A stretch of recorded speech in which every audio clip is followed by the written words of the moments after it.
How's it gaming? I'm Phil in the Blanks, and oh my goodness, another year has passed us by. It is already 2026. We are now fully in the second quarter of the century. My goodness, we're all getting much, much older. Anyways, if you are new to my channel, my name is Phil in the Blanks, and I play full commentary Let's Play videos of usually retro-styled video games, usually Nintendo, sometimes some modern stuff if it has a retro feel to it. And this specific video is my 2026 update, where I'll be outlining what I'll be doing for the new year, and also a small retrospective of what I did last year in 2025. Which, by the way, all that footage you're seeing in the background are all games I've played through in 2025. Take a look through them while I'm jibber-jabbering about, and if there's anything that interests you, hey, after this video, you can go check it out. It's already there, it's already watchable. But yeah, looking back on 2025, man, this last year has been an absolutely phenomenal year for my channel. Quite a few new records were broken, a couple new milestones. It was all overall pretty great. Overall, I posted 343 videos last year. That is 67 more videos than I did in 2024. Thankfully, my personal life has sort of settled down. James is 5 years old now, Oliver is almost 2, so things have been a little quiet, and it was great because it allowed me to really concentrate on the channel when I wanted to. That being said, I do want to do a better job of taking breaks if I do feel burnt out, so I'm going to try to balance it a little bit better than I did the previous years. In total, I featured 85 games on the channel last year. 20 of those games were full featured Let's Plays with at least 4 episodes, range anywhere from 4 episodes to 30-something episodes depending on the length of the game, and 64 of those games were single episode playthroughs that I like to call quickies. But overall, 85 games, that is a lot. And 40 of those 85 games were for the original Nintendo Entertainment System. That's not really surprising for me. I play a lot of NES games. I also did 2 Japanese exclusive NES games, so Famicom games, so technically you could say 42 NES games, making the NES the most played console of 2025 for me.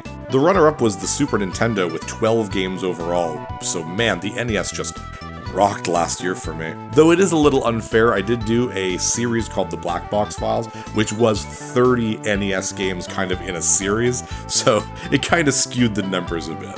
But yeah, I'm very proud of the amount of content I was able to put on the channel last year, and I'm also really proud that I did just about everything I said I was going to do last year from Update Video. The only thing I didn't do was I didn't play a precision platformer, so we'll have to rectify that this year.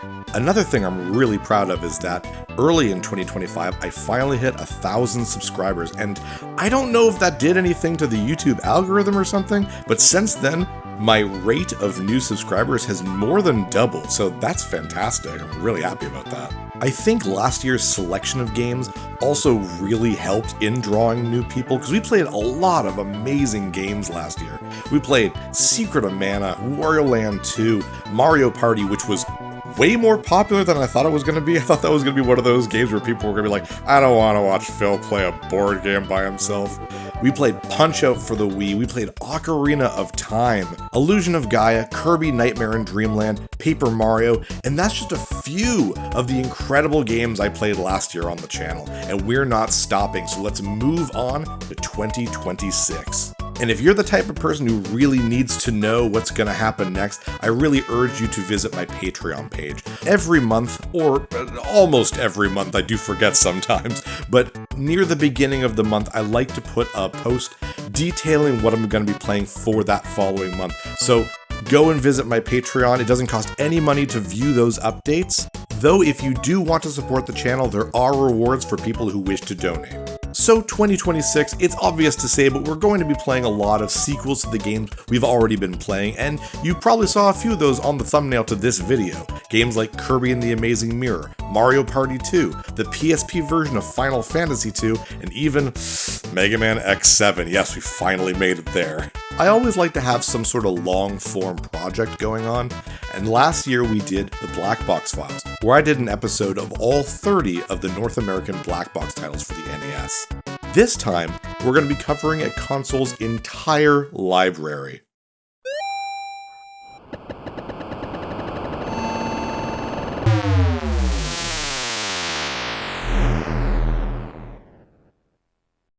Seeing Red is my new project for 2026, where we'll be doing an episode on every single Virtual Boy game, every North American game, and every Japanese game, and even some unreleased games along the way. And each episode will be available to view in both regular monochromatic 2D, and if you have those old school 80s 3D glasses, in stereoscopic 3D as well. It's not exactly the same thing as playing it on an actual Virtual Boy, but I think it's pretty neat. Alright, here's my favorite part. Let's take a little bit of a closer look of some of the big games that I'm really excited for next year, in no particular order.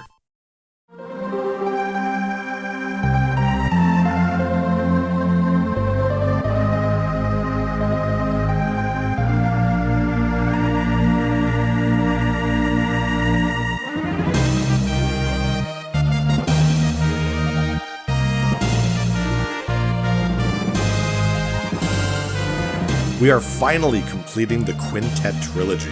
We did Soul Blazer, we did Illusion of Gaia, now it's time for Terranigma. Strangely enough, this one never came out in North America. Thankfully, there is an English translation due to the European release, so I will be able to play it without a translation patch. I've never played Terranigma before, but I've always wanted to. And if it's at least as good as Soul Blazer or Illusion of Gaia, we're gonna have a good time.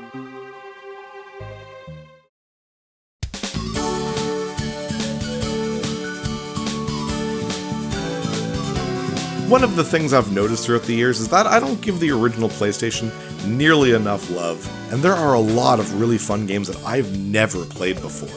Klonoa is one of them. This game features some of that like 3D, 2D stuff that I really enjoy, and I'm really looking forward to this.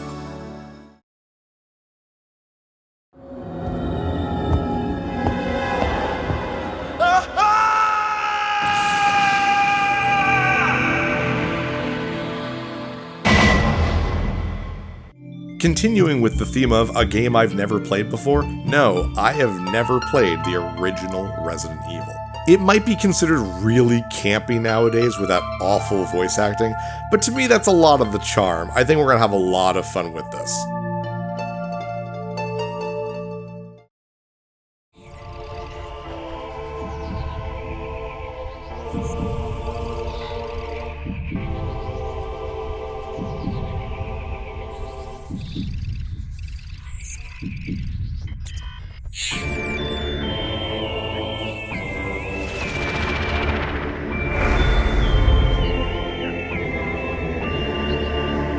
Well, I've waited long enough with this one.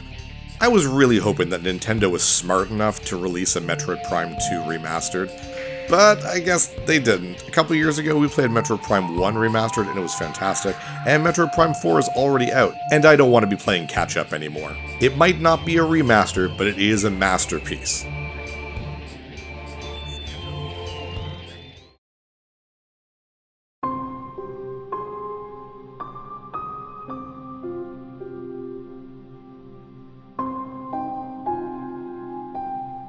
Took me a long time to finally get around to this game. I only just played Hollow Knight last year, and that was right when Silksong came out, and I'll be honest, I was blown away, and that shouldn't be surprising. People have been talking about this game for years. I've played a lot of Metroidvanias in my time, but this one feels special. The characters are all really unique and memorable, and there's a lot more under the surface than you'd first think.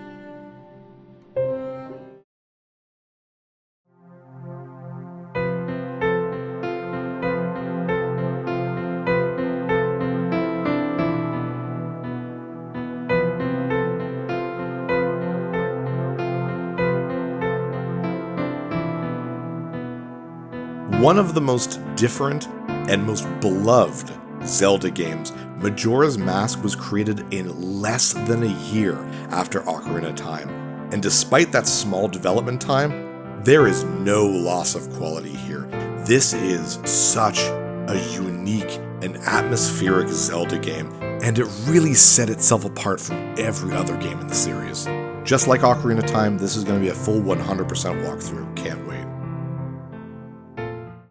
Well, those last few games seemed kinda dreary. Is there any video game hero out there that can lift my spirits up a little bit? Who, me?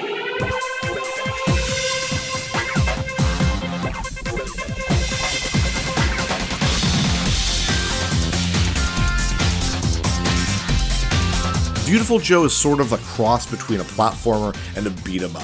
It features a really slick cel-shaded style, and while the story and setting is sort of dorky and campy, the game completely leans into it. This is one of those games that I think was criminally overlooked back in the GameCube days. If you've never seen it or played it, I really advise you watch this one.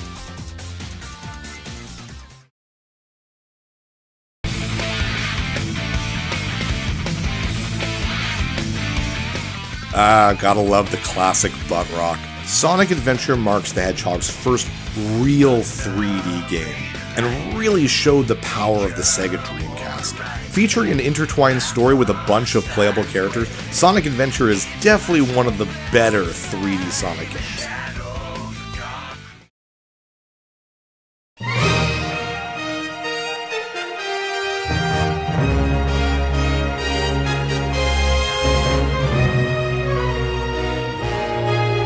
So, the Super Mario Galaxy movie is coming out this year. Good enough timing to play the game as well. One of my absolute favorite games ever. Super Mario Galaxy is on a whole new level for Super Mario. Amazing graphics, amazing soundtrack.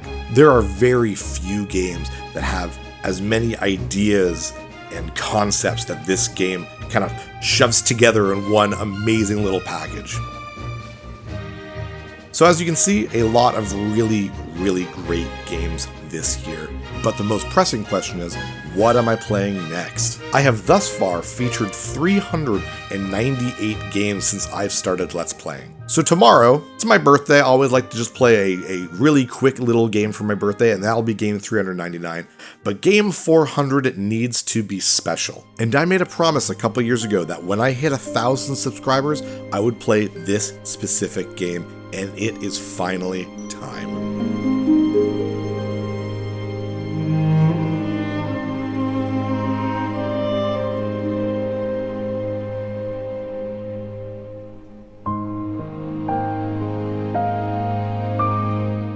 I was there 25 years ago when Square announced a Disney Final Fantasy collaboration.